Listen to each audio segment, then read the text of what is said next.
Go ahead with your question. Sure. Sorry. Off to a rough start. Welcome to Inlay Terms. I'm your host, Payman Ascari, and our guest today is Mike. Mike, how's it going, man? Very good, thanks.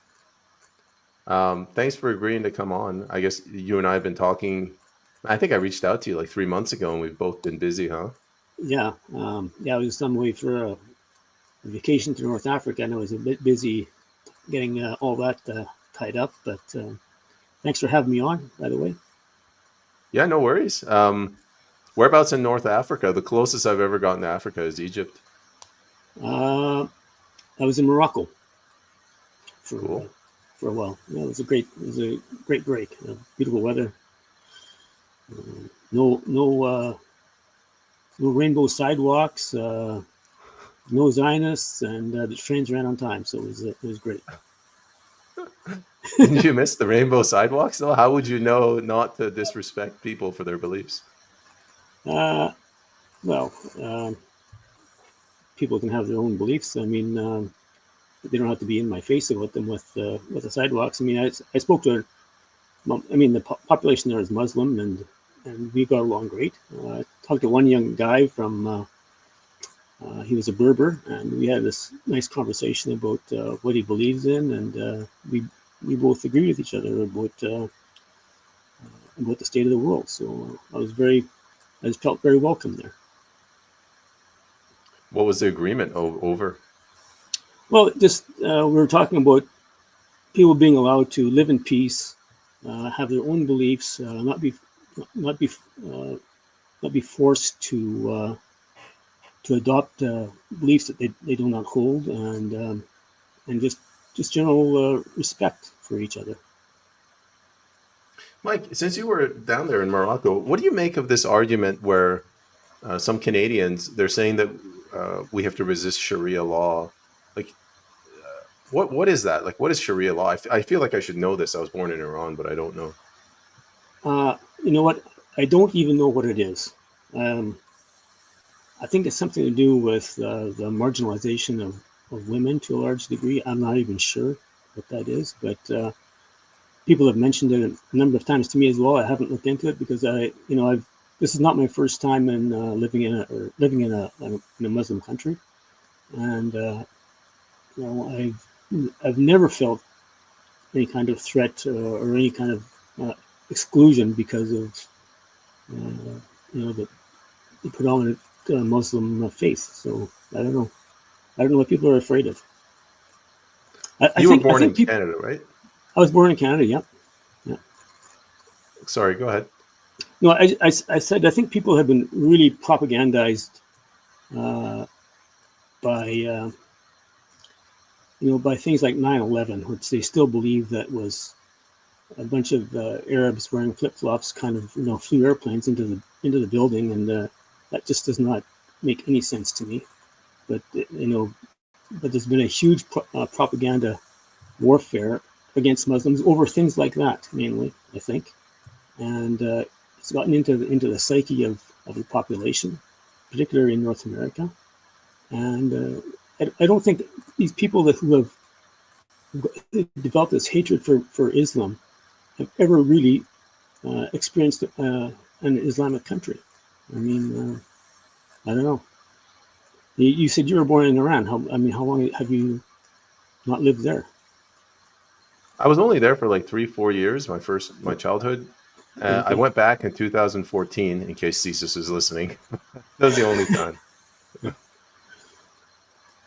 Yeah, I remember my buddy was showing me around the country, and I'm like a foreigner from Canada. I got my GoPro, and I'm sticking it out the window, and he's like, "Pull it back in." It was apparently where the nuclear facility was. I was like videotaping. Yeah. So we're worried that we get arrested, tortured. Interesting.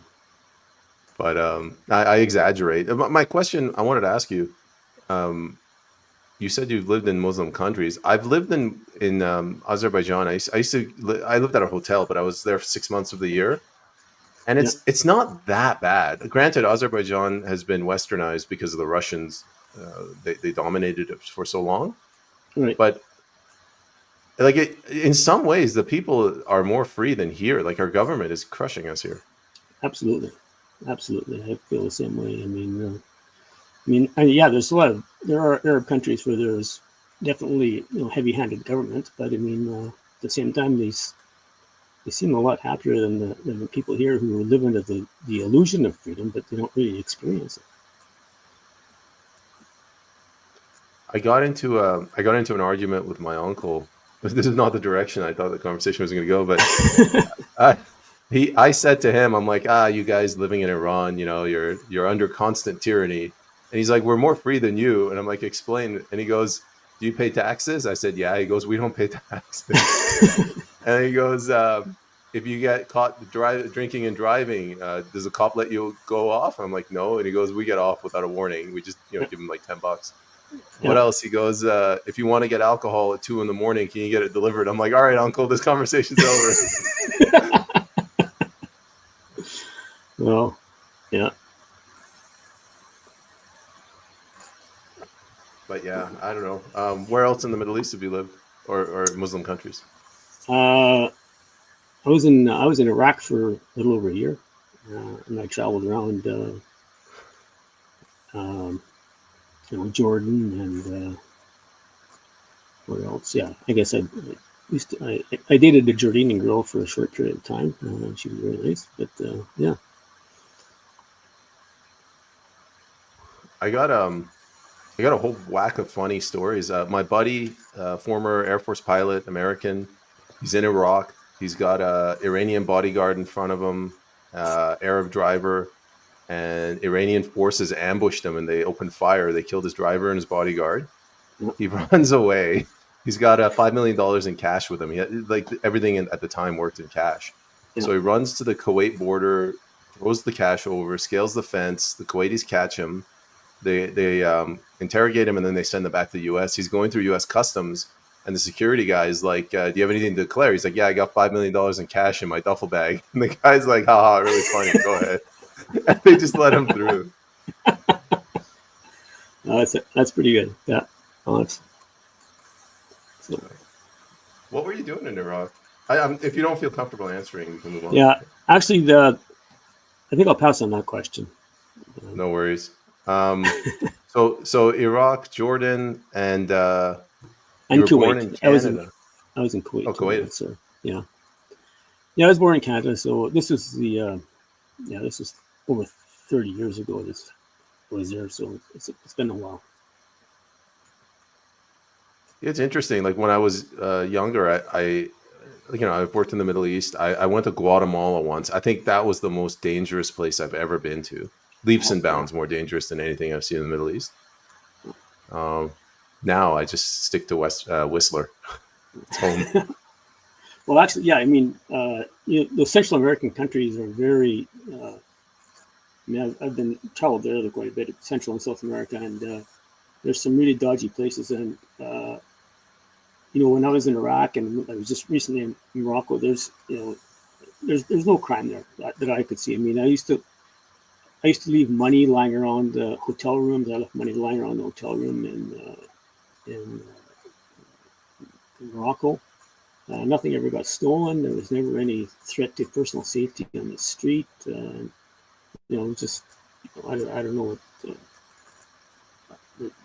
It's just completely different than what you might experience in Central and South America, and the sunspots down there. Breaking news, hot off the press. Sue says our premier just resigned.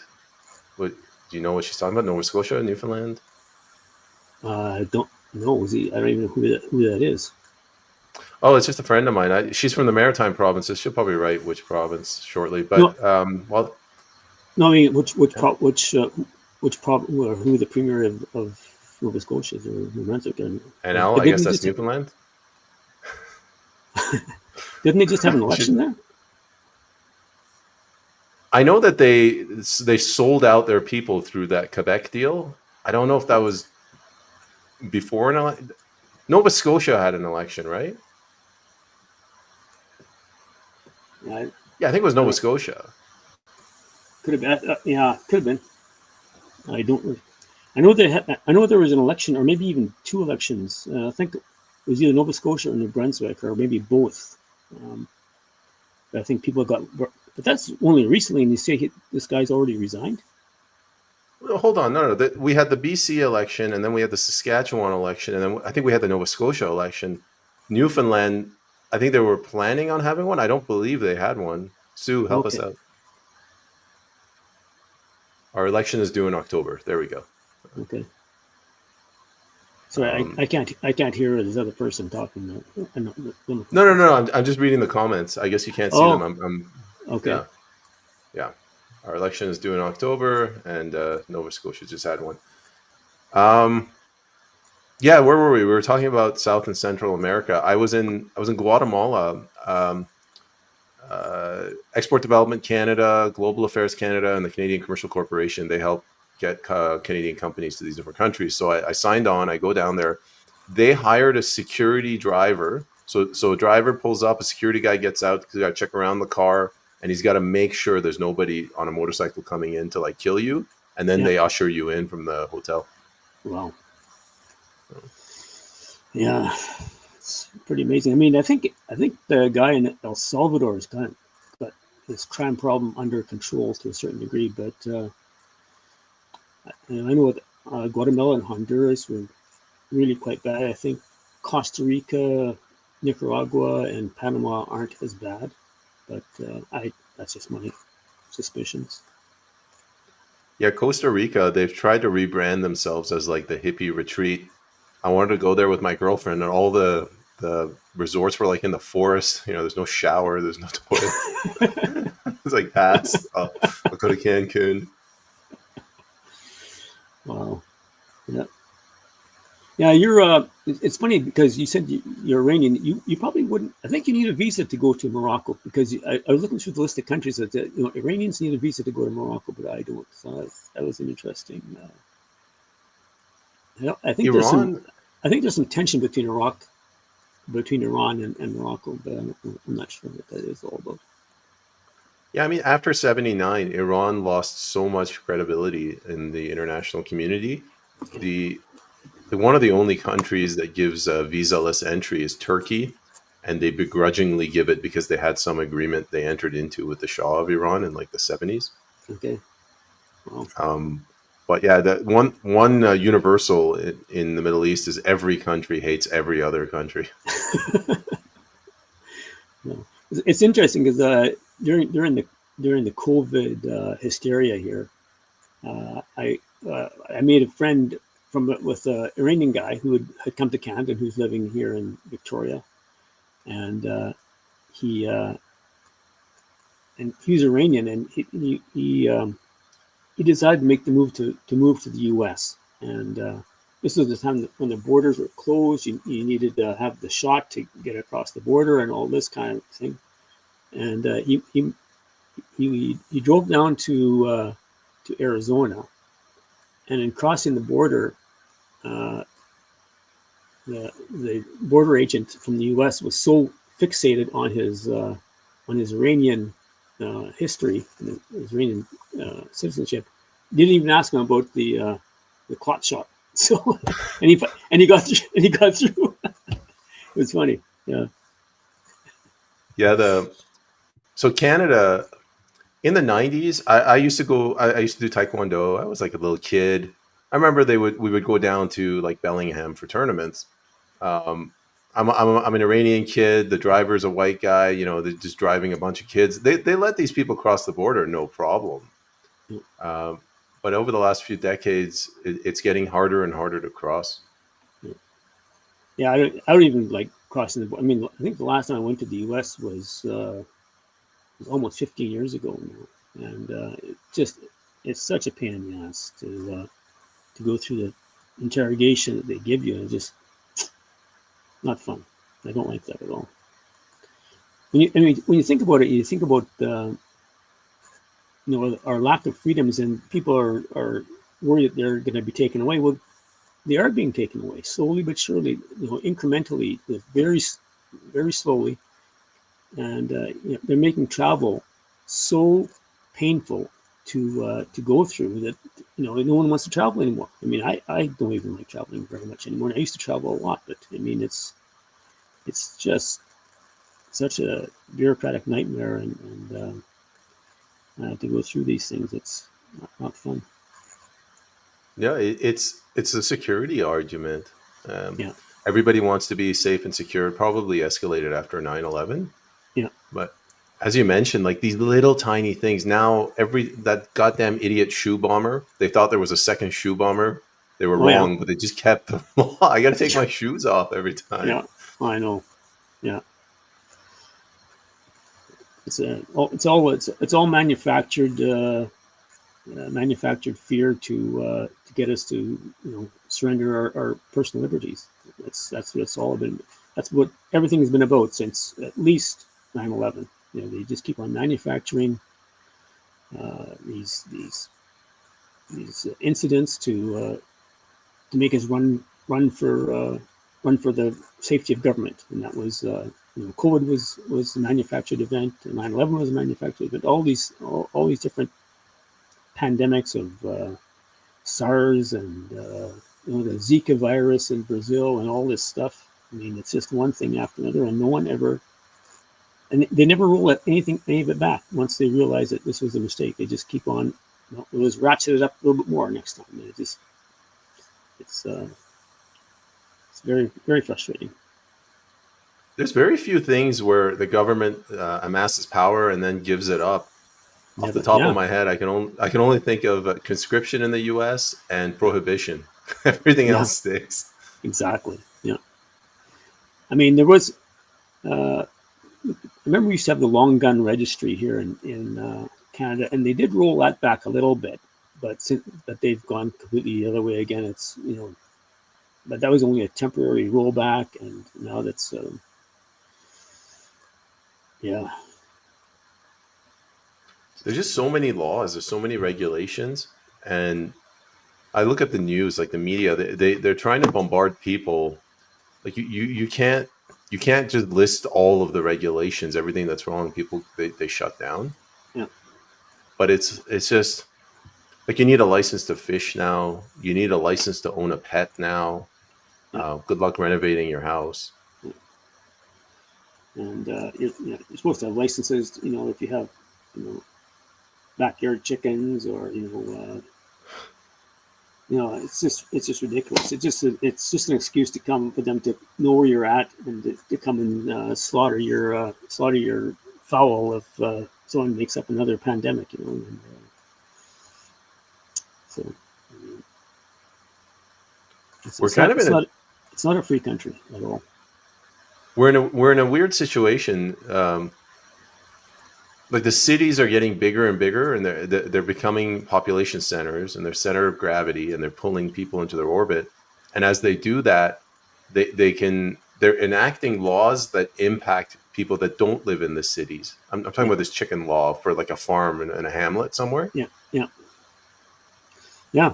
It makes no sense. It's just an excuse to control you. I mean, there's no logic behind the law, because as you may know, that I'm a advocate for natural health, and it's there's a group of MDs that there and a group of people who have completely debunked this whole theory that diseases spring from people to people or animals to people or all that kind of stuff, and it's just never been proven. There's no such thing as a virus. And all of our health system and all medical knowledge is built on the foundation of a lie, started by Louis Pasteur, and it's been going on for 150 years. And everything that's taught in medical schools is built on that foundation, and it's all false. What is the foundation that, or what is the reality? Is it just the diseases are inherent in your body? The reality is that what is called disease is actually a detoxification of people taking in toxins in their training, whether it's from your food, from your water, from your the air you breathe, some some injections you may take, or even some, bad thoughts. These are all toxins that enter your body, and when you have a cold, for instance, or a flu, what that is your body is expelling toxins from it, and it's actually the healing process. The symptoms of the flu is your body telling you, I'm getting rid of toxins, and and, it has nothing to do with a virus that entered your, or a bacteria that entered your body and is doing something to you. I've never heard that one. Oh, well, you should. A really great resource is drsambailey.com. She and her husband are New Zealand doctors who've written a lot about this. There's some excellent videos, and they debunked the whole thing. Andrew Kaufman, MD, Dr. Tom Cowan are another two people that you can follow or do some research on, and they will explain everything. It's once you see their explanations, you cannot unsee it. You have to. Your whole outlook on health will change, and for the better. On the issue of health, let me ask you a question. I ask people, what do you think our drug policy should be? Like anything from ibuprofen to, I don't know, cocaine. Like, should they be outlawed entirely? Should we regulate to the free market? What are your thoughts? Well, I classify myself as a libertarian or an anarchist. So I would say that whatever you want to put in your body, you go ahead and do it. You can do whatever you want with yourself, but I mean, we don't need laws to save people from making bad choices. That's for parents to teach their children not to do bad things to their body, and that's the way it should be. I was having a conversation with another gentleman. We did a podcast, and I sort of said the same thing. I said in Iran, what I remember when I was a kid, yeah. if you did drugs, you were persona non grata. Like you were denied entry to any family gatherings, any dinner parties, yeah. and you were utterly at the mercy of your family. So the government wouldn't give you a penny if you got fired from your job. No, there's no HR coming to help you. And you would have to go with your tail between your legs, begging your mom, for forgiveness, kind of thing. And it put pressure on people not to do drugs. So it's not the law that prevented it; it was the people. Canada, there's this mentality where, well, they're going to get the drugs anyway, so we might as well give them safe supply. I don't know.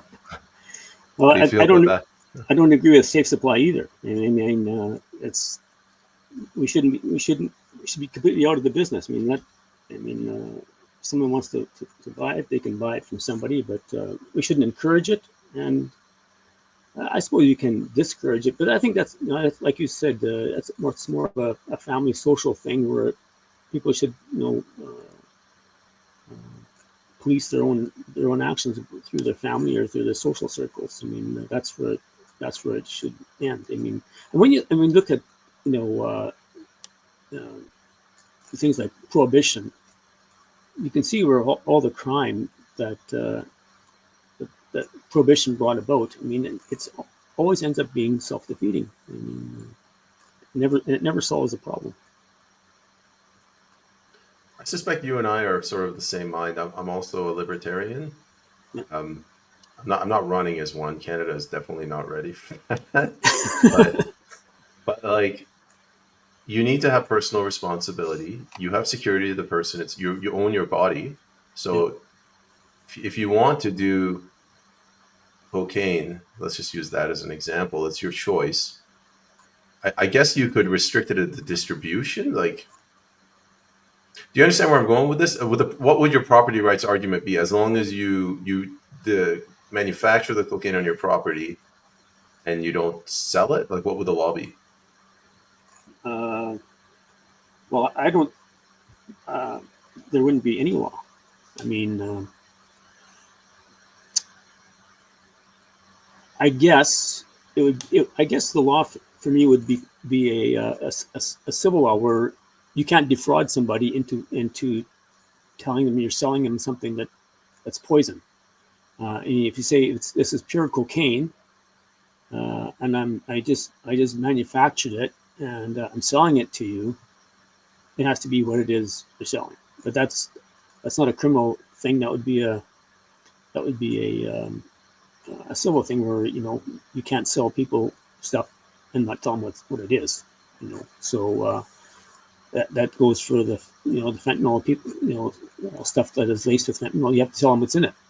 And, so that's kind of where I stand on this issue. So here's a little bit of a harder issue, and this is when I said I'm not running as a libertarian. Yeah. This fentanyl, it's a serious crisis in British Columbia. Like, yes, lots of people are dying.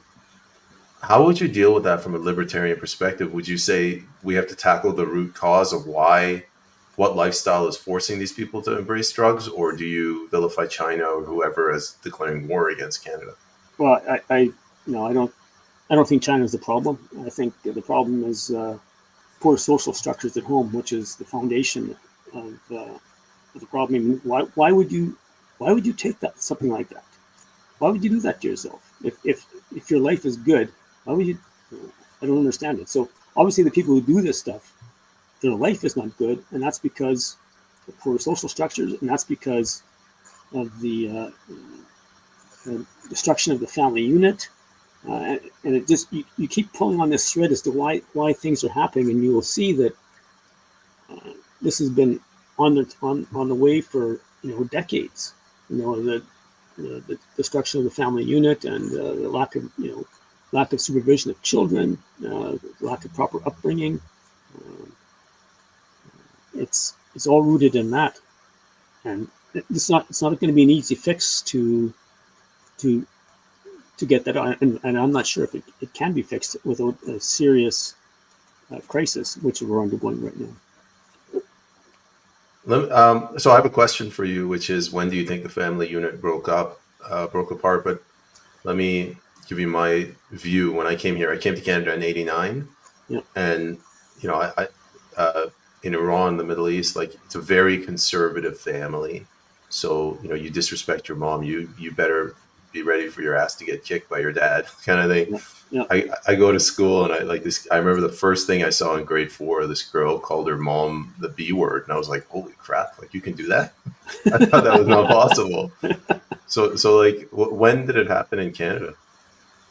Well, I think it started with the feminist movement that said that women who stayed at home and raised families were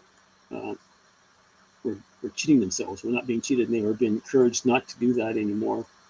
And then it became an economic thing where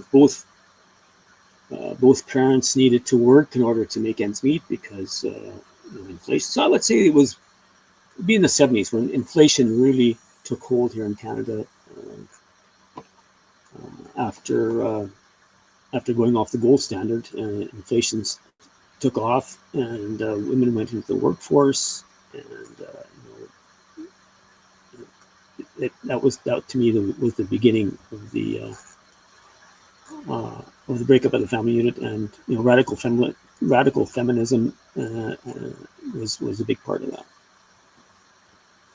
So I actually brought, man, it's astounding how our views align. I brought up that same argument to voters. They're saying, Yeah. oh, there's this problem, that problem, in a town hall meeting, and I'm like, yeah, but you have to address the fundamental underlying problem, which is the breakup of the family unit. And I told them that when I was growing up, my mom, yes, she stayed at home, but she was basically the head of the household. Like, she controlled everything we ate, everything we did, all of my friends. Yeah. And one of the women got really angry. She said, well, yeah, but I don't want to stay home and be a slave. I want to have a career. Like, how do you reconcile those two? Well, that's hard because it's everybody has to make the choice. I mean, I have a niece. She's about 40, in the early 40s now. She had she went to university, got an engineering degree, went to work for an oil company, makes a lot of money. And it's been a few years since I've talked to her. We don't speak anymore because of COVID. But anyway, she said to me, I'd rather just be a mom. And she had, a terrific career. And you have to, I guess you have to make choices. But I think a lot of women have been, propagandized into thinking that being a mom and a homemaker is not a valuable thing, which is probably I think it's the most valuable thing. But anyway, that's my. I just think they have to understand the choices that they're making, and at a certain point in time, they may regret never having gone down that road. Sue, shortly before I asked my question, she actually said, you don't fix the family unit by limiting women. It's kind of like what I was pointing at, because it's a non-starter. If I go to these voters, the female voters, I'm like, vote for me and I'll keep you locked in the home. Well, I don't think, I'm not saying you have to limit women. I mean, you have to make their choice. But I think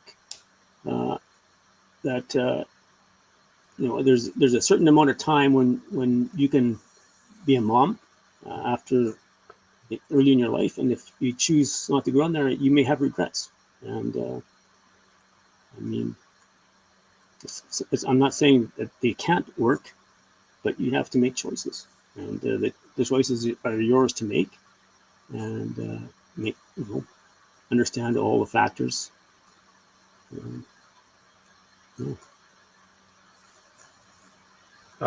There's another issue with the breakup of the family unit. I don't know if this was cause or effect, but when you break up the family unit, these kids, they naturally drift to the urban centers. There's more nightclubs, strip clubs, bars, and then you get alcohol and drugs. Well, if I talk to I used to live in Vancouver. If I talk to my friends who are still living that lifestyle, if I try to say, hey, have you ever considered homesteading and marrying a simple woman and having 8 children? They'll be like, no, thanks. I'm good. I'm good where I am. So how do you tackle that? I don't. I mean, everybody can have their choice. I mean, I know there's a couple homesteaders I follow on Twitter, and one young lady that she's always advocating for her homestead and her daughter, and keeping the work that goes into keeping a home, and how fulfilled she feels about all the things she's doing, and it's a refreshing perspective on life. Yeah, I wonder if it's so you mentioned the homesteader and the woman, if it's because people don't own anything, they don't own property. So a kid is, you don't own children, but you invest in them, you watch them grow, so Sure. you get fulfillment out of that. But if you're downtown and you're renting, and all of your, you make hundreds of thousands of dollars, but 90% of that goes back into partying. It's a consumption-based lifestyle. Yeah. I mean, the consumption-based lifestyle is a big issue for me, and I think our financial system has encouraged that. Our governments have been encouraging spending rather than saving, and it's a big part where people they're not producing like they used to. They live in this. We live in this service economy where nothing ever gets really produced. It's all just. I'll cut your hair and you can I'll mow my lawn, and that we'll call that the economy kind of a thing. And that's not a way that a country can become rich. We have to build things. We need an industrial base. We need resources. We need to exploit our resources.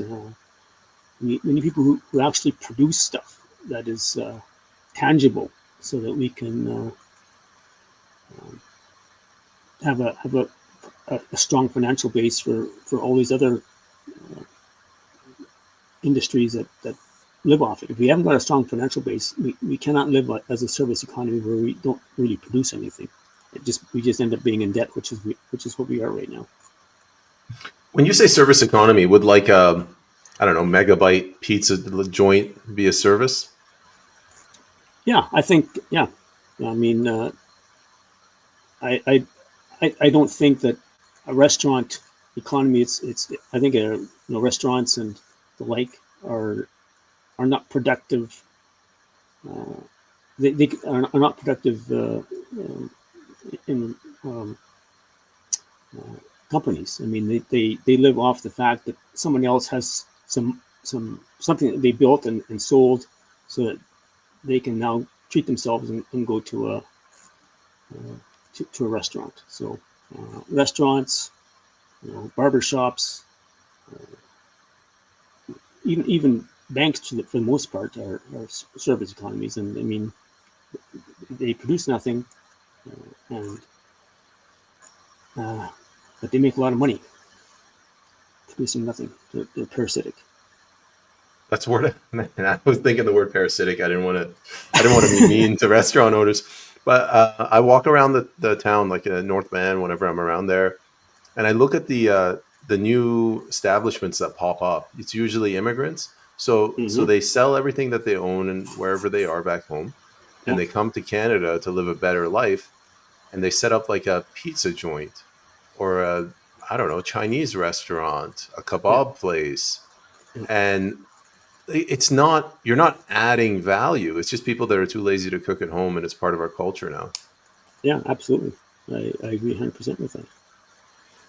It's and there's only, I mean, if you're, and the thing is, the people who are spending that money going to these eating out, and God, I mean, I can't believe the prices that restaurants charge right now. But anyway, that's money that they should be saving. They should be putting that aside. We do not save, and we do not build. I mean, capitalism is built on savings. If you consume, if you spend everything that you earn, you can't save anything, and there's no capital formation, and there's no investment.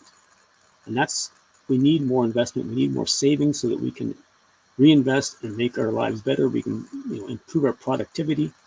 And that is the basis of capitalism. We don't have capitalism. We have debt. Everything is based on debt. It's not based on capital. And the fact that people refer to us as a capitalist society, they couldn't be further from the truth.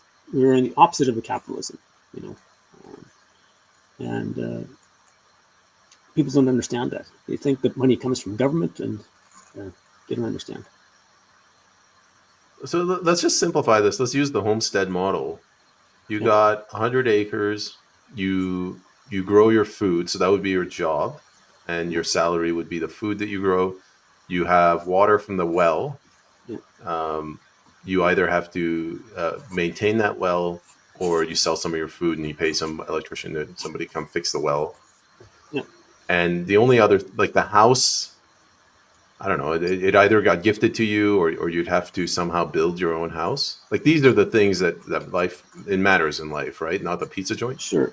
Yeah, yeah. I mean, Did I miss?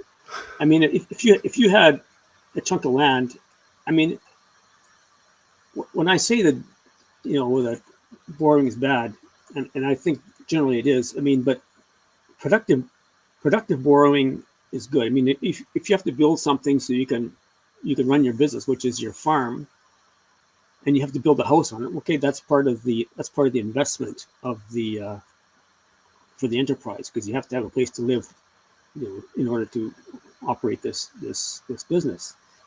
But that's different than uh, you know that's different than consumer debt, where people are putting everything on their credit cards, uh, running up their credit cards, paying horrendous rates of interest on their credit cards. It's completely different.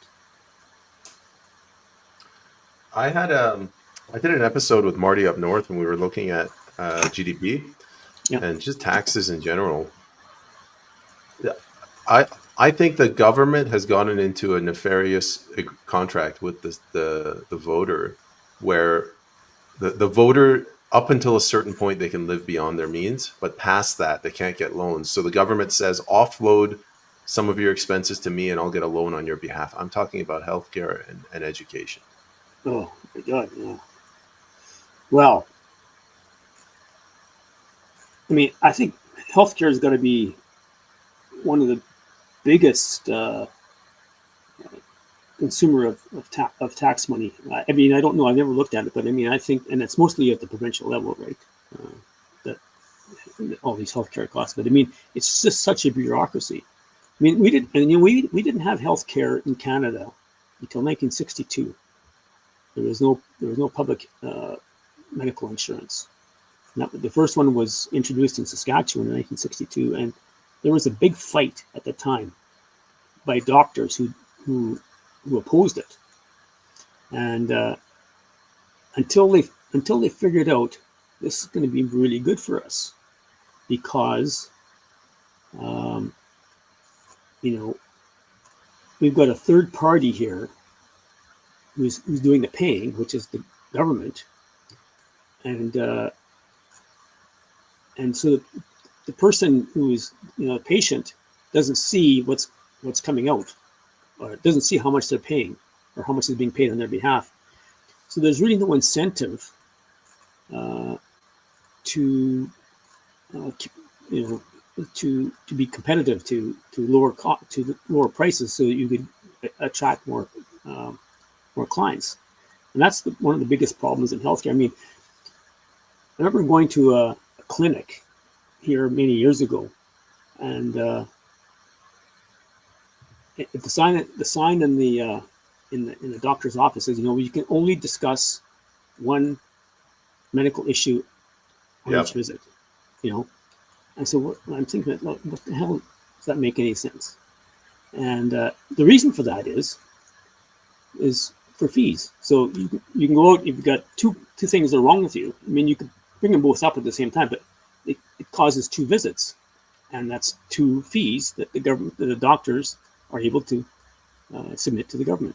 And if you were if public health care didn't exist, you couldn't get away with that. You say, what the hell? Why am I doing that? Why can't I discuss both things in one time? It only takes an extra 5 minutes, but it's scamming the system by doctors, and it's just immoral.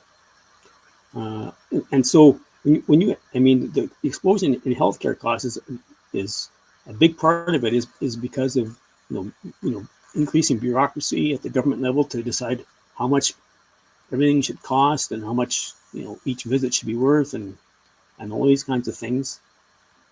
Plus doctors gaming the system to improve their income, and so they'll never complain about it, but the public ends up losing, even though they don't even know how much they're paying. So it's a mess. By the way, I think in BC, I checked a pie chart the other day. 46% of our revenue of our budget goes to healthcare. Wow. And there's this tiny little sliver for security of the person and property. It's like 3%. That's all they are, 1.8%, which is what I want. The only thing that interests me. Wow. Oh, here we go. One more godless it's funny. woman. 46%.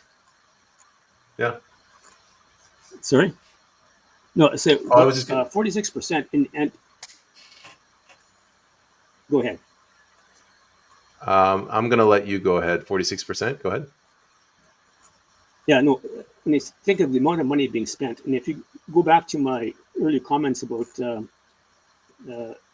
how the medical system is built on the front, all of that, all the we don't even need any pharmaceuticals. Take all the money you spend on healthcare, and all the taxes you spend, all the taxes you pay to pay for healthcare. You put that in your pocket, and then you buy, instead of this junk food that you get it full of chemicals and garbage, you buy properly grown, healthy food, and you you solve your health problems. You don't need any health care because you're now healthy from eating proper food and drinking proper water and not injecting yourself with poison all the time. And the problem solves itself, and you become wealthier, you become healthier, and the parasitic healthcare system just expires. I mean, beyond needing someone to set my leg if I break my leg, and need a cast put on it, or to have stitch up a sucking chest wound or something like that to fix me up. I mean, I don't see myself ever going to a doctor again. Ever. Unless you're vertical or horizontal. Unless I'm horizontal, and then I don't care. Yeah. I'm gonna identify two main themes that you hit on. One is the breakup of the family unit. The other one is, we can put it as debt or fiat or the economy. Sure. To me, those are two core problems. Like, they're not just symptoms, Right. Which you've correctly identified. And then symptoms. Who the hell's calling me? Sorry, I had my signal open. The symptoms. It's take my health, for example. I'm running for public office because I can't live under this level of control anymore, and I'm running around like mad. I don't have a wife. Every time I drive down to the city, there's an A&W, and I just don't have time. So I get in there and I eat this crap junk food. Yeah. Identifying the problem is easy. Solving it when the family unit's been ripped apart and everyone's in debt is a lot harder. Yeah. I haven't got a solution for that beyond. First of all, well, I don't think people understand the problem in the first place. Most people don't understand the problem.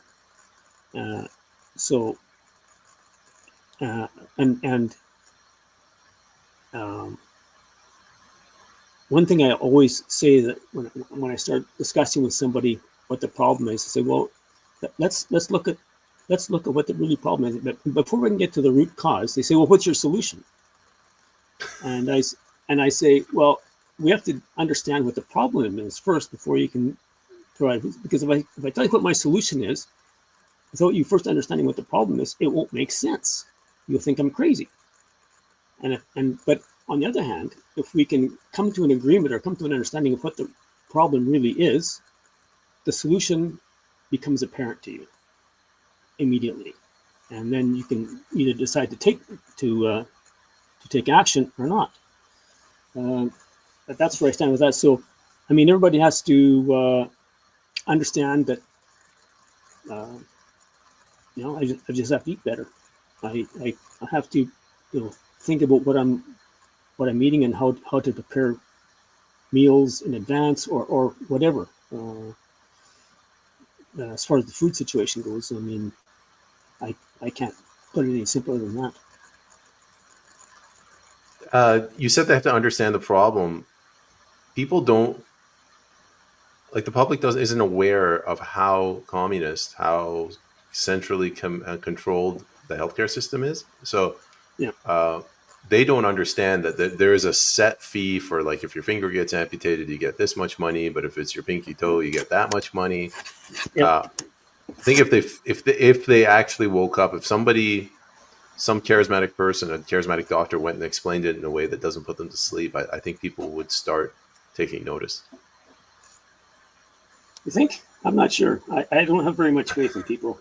I really don't. I mean, maybe some would get it, but many others are so conditioned to having everybody look after their problems and their issues that they don't want to take any responsibility for their own lives. I mean, whether they can shove off to somebody else, or they will. I think that's one of the bigger things. Personal responsibility is such a huge factor that if that has to be the first thing people want to do, to take personal responsibility for their lives. I'll give you an example, and this ties back to how organization has ruined everything. Oh. 89, we came here, and we would, for the first few years, we'd go back and we'd meet our family in Turkey because there was no visa requirement. Yeah. And when we got back then in 1990, 91, you get to the airport, there's people standing around, they'll be your driver for like $5 a day. So you get a driver and you drive around the city, and there's homes with signs on them saying for rent, kind of. Yeah. And the owner, he or she, comes out on the balcony and you negotiate with them. And everything is in cash. There's no taxes. There's no middlemen. There's no banks. There's no advertising companies. And the risk, it's like a handshake. Yeah. Now, like, even if you want to Airbnb, the government gets in the middle of that. Airbnb, you have to give your driver's license. That's why I don't use them. Wow. Yeah. Yeah. It's on a related issue. I mean, I remember I made a couple trips to Vietnam, and we're still nominally a communist country. I mean, people throw around this word communism kind of loosely sometimes, but you go to Vietnam, and everybody's got a home, and everybody's running a business out of the front of their home, on the street. They're all everything. They're cooking soup, or they're doing something. It seems like. I mean, I'm thinking these people are more entrepreneurial than anybody in Canada, far more, and I admired that, and they're all hustling for money, and yeah, it was great. We kind of have that, and it's dying. But those people that used to collect blueberries and then sell them on the side of the street, yeah, we used to have that. I'm guessing the government clamped down. Well, I think you have to probably need a license to have a little roadside stand now to sell lemonade. I don't know. Yeah. A friend of mine, her daughter was set up a lemonade stand in the park, and the cops shut her down. They shut her down. Really? Like 6 years Really? old. Yeah. How long ago was that? Recently? I don't know. Okay. I did ask her. It was like 6 years ago or something. Wow. Yeah. It's so insane. I mean, doing something. I mean, it's a beautiful education in entrepreneurship at a young age to learn how to do these kinds of things, or to experience this kind of stuff. And I don't get it. It's ridiculous. Probably the only entrepreneurs we have left are the squeegee guys in downtown. Yeah. And that comes back to we discussed earlier, I think, in our emails, talking about licensing. Everything's got to be licensed now. You can't do anything without a license. I mean, it's just, I even think like, why do you need a license to cut hair, for instance? I mean, what's the worst thing that can happen if I get a bad haircut? Like, I don't get it.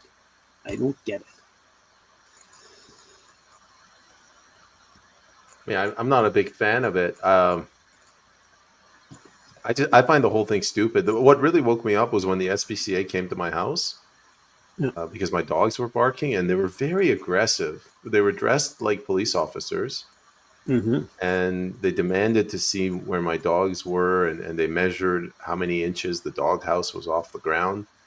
Wow. And yeah, it's just, government slowly creeps into your life, and you don't notice it until it impacts you, in which case they'll they'll quietly make an example of you. Yeah. It's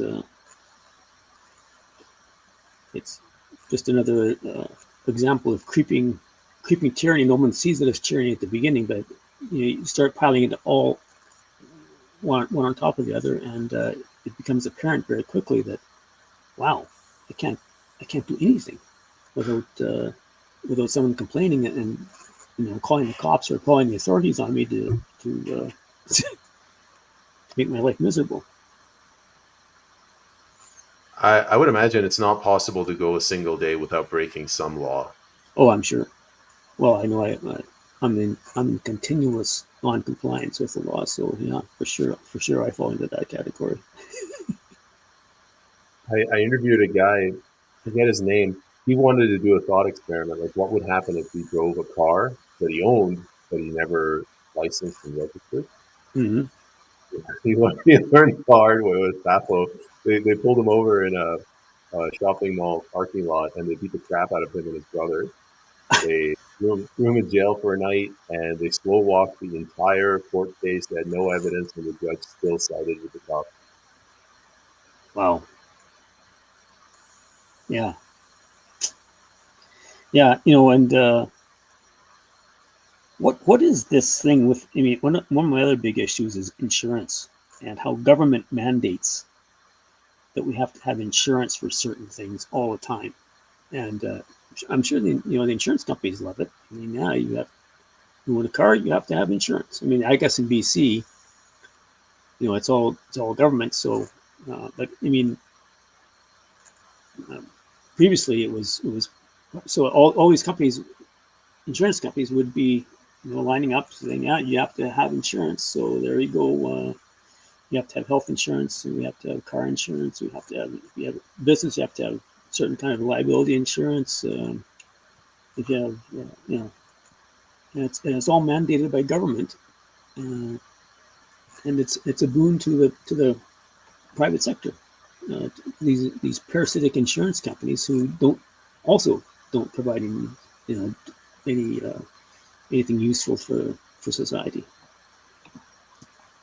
So my interpretation of that's different. It's at the end of the day, everything is the people's fault for voting this in. But in this case, especially so, if you go to try going to people and saying we should make car insurance optional, they will lose their minds because they're trying to think, oh my God, what happens if some undesirable person with no money crashes into me and then takes off? What am I going to do? Like they people want that security, and they think that they can legislate it without consequence, but the consequence is hidden in the costs. Absolutely. Yeah. I mean, I think we were in agreement with that. I mean, I can give you another example. I talked to my uncle again in Iran.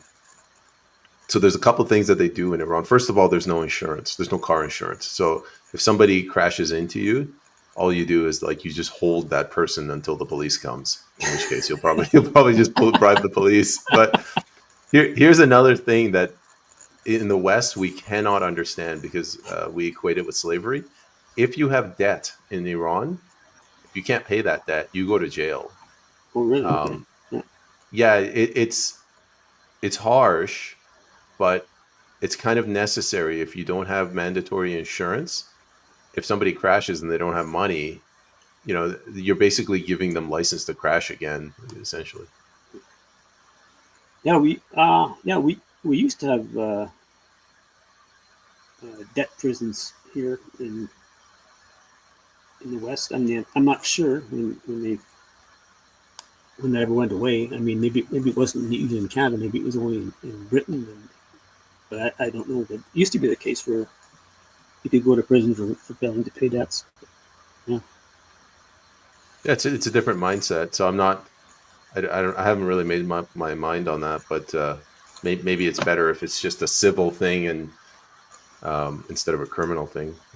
Yeah. I'm going to go to a comment from Sue Kellen Dyer. Uh, In fact, my belief as a mother has been that not only do we as parents ensure that our children were our first priority, education, health, necessities, travel, opportunities, but also that we leave a better world for them, hence my involvement in political discourse. Good job, Sue. Yeah. Comments? No, yeah, for sure. I mean, looking after your children is probably the number one job parents have. I mean, absolutely. I can't disagree with that. Yeah. I don't know. I guess we've come. We're now at 1 hour. We're running out of steam here. You Yeah. got anything else? Yeah. I mean, no, I think we've covered a lot. not sure if that was, like I say, the way we expected this conversation to go. But I mean, we touched on some top. I mean, my big topics are always individual freedom, individual responsibility, and our financial system. We didn't discuss that at all, but I mean, to me, that our failing financial system and our fiat money is at the core of our lots of our freedoms. I mean, so many things have been done, I think, to distract us from some of these causes. As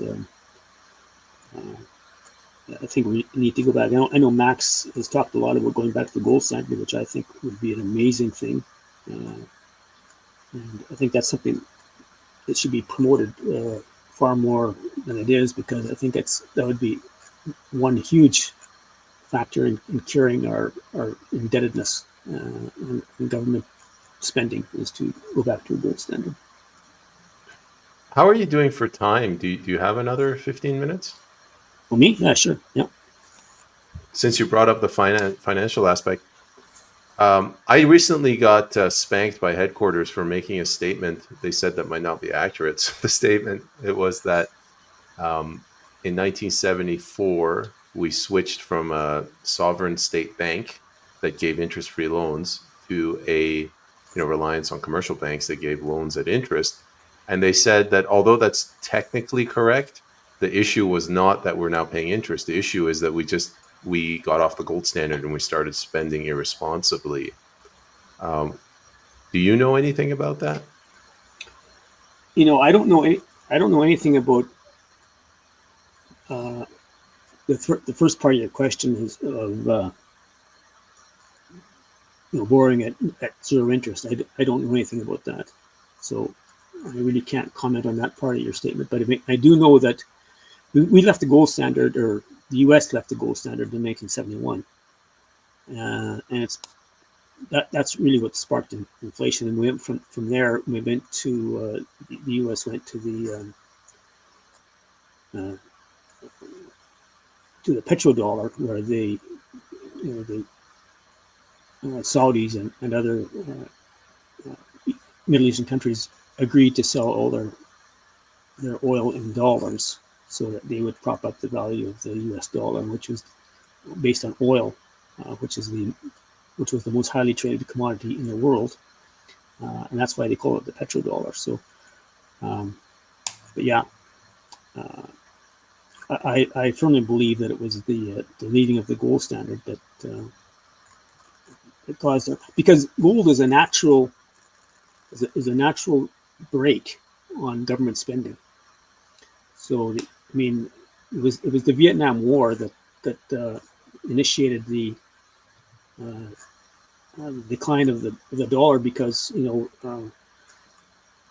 people were lining up to get there. I mean, the U.S. was going into debt to fund the war and all these social programs from the 60s. They were going into debt, and specifically France was the biggest country that was lining up to get their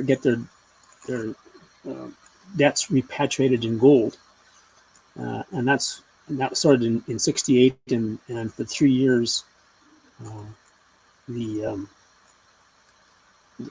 U.S. their gold reserves were being slowly but surely reduced, based on the fact that countries were taking gold instead of dollars for their debts. And that's when they went off the gold standard that was agreed to at Bretton Woods, and went to the petrodollar. So yeah, gold is a natural break on government spending, and once it went off that standard, the floodgates were opened for excessive debt. Let's explore that. The name of the show is In Lay Terms, so I'm going to try to simplify this for the audience. Okay. At Bretton Woods, they reached an agreement that the U.S. dollar would be the prime reserve currency. So everybody took their gold and they centralized it in Fort Knox, all the different countries. And for every ounce, they got a receipt. I think, if I'm not mistaken, every ounce of gold was pegged to $35 US. Right. And the agreement was at any time the central banks of those countries, not people, but the central banks, if they returned that $35, they'd get their ounce of gold back. Correct. And then, as you mentioned, France, they kind of did the calculation. They're like, okay, we have, for example, $1 trillion worth of gold at Fort Knox, and the U.S. has spent $2 trillion on the Vietnam War. Something doesn't add up. Yeah. And then that's when Nixon. What I'm trying to say is they were already unfaithful to the gold standard, and they were already spending beyond their means. But when Nixon ripped up Bretton Woods, they're just like, well, we can be even more unfaithful now. Yeah, yeah, absolutely. And I think before, when the Bretton Woods agreement was first made, I think the U.S. had something like 12,000 tons of gold in their reserves, and by the time they went off the gold standard, it had been reduced to something like 8,000 or something, because people were taking their gold back and changing their dollars back for gold, and that's what caused it.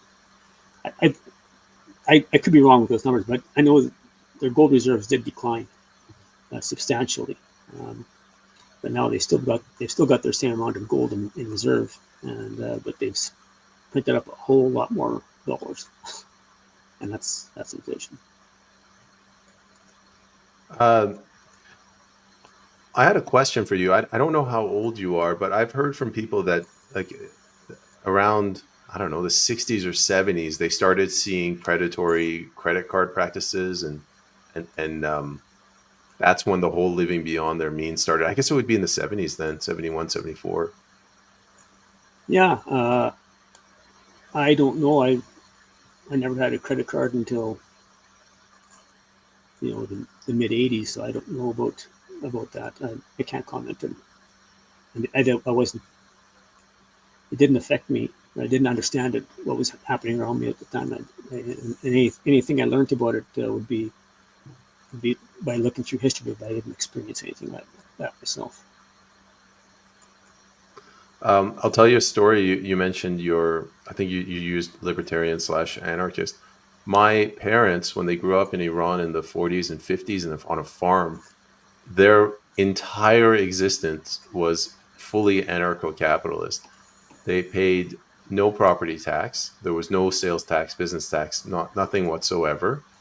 Yeah. And they had their own form of private money. So when they went to the store, like the butcher shop, they had a tally stick, and they would put a notch on it. Okay. And, you'd settle your debts at the end of the year. Yeah. So it's fascinating how in just one generation, in their own generation, they went from full on liberty to a lot of authoritarianism. Well, so what would they settle up at the end of the year? And would they settle up in gold, or was it a local currency, or how would that work? I guess at the end of the year, it would either be physical coin, or legal tender, or barter. It would have to be one of those three. Right. Probably barter. I heard stories where they'd be like, this is we'll give you this many bushels of wheat, and you give us this much cattle. Yeah. And really, the only time they would ever want money is when my alcoholic uncle wanted to embezzle the money for women and gambling. Awesome. Good times. Yeah, so I guess it goes back to what I said, like the erosion of the family unit, and our debt is really destroying this country. And like you said, if people aren't willing to listen to the main problems, it's hard to fix them. Yeah. For sure. Yeah. Okay. I go to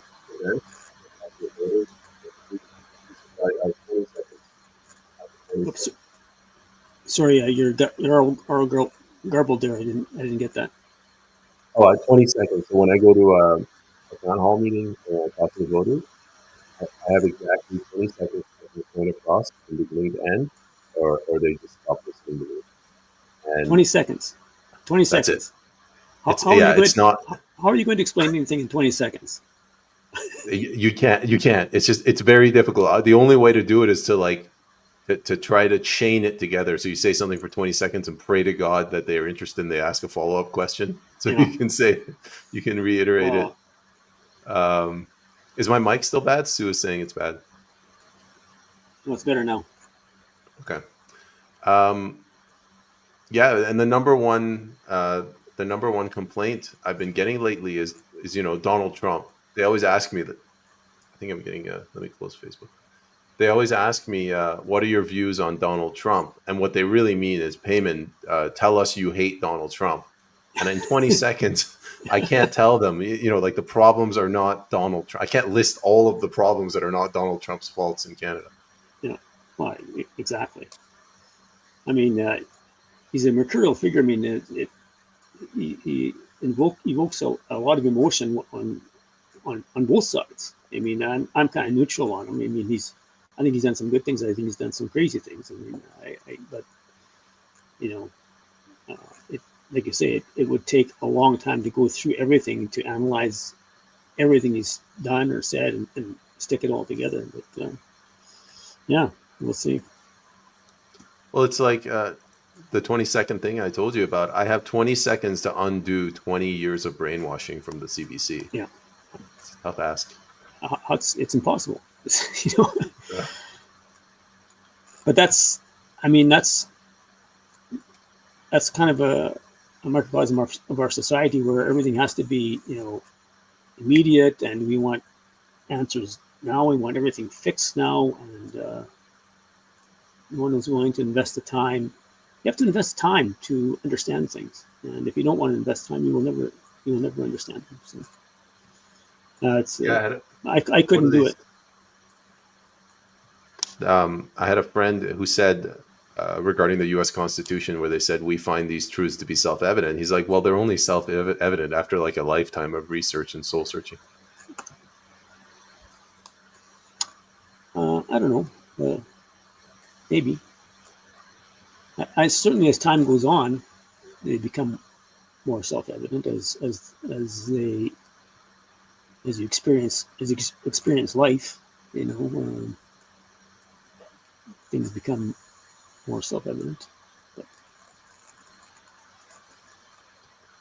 So, Mike, I guess in ending this, if people want to follow your work, you're a very bright fellow. So if you want to follow him, you can follow him on X at Louis Riel _ghost. Yep, that's right, and that's the only social media account I have, and I'm not sure how much longer I'm going to be on there.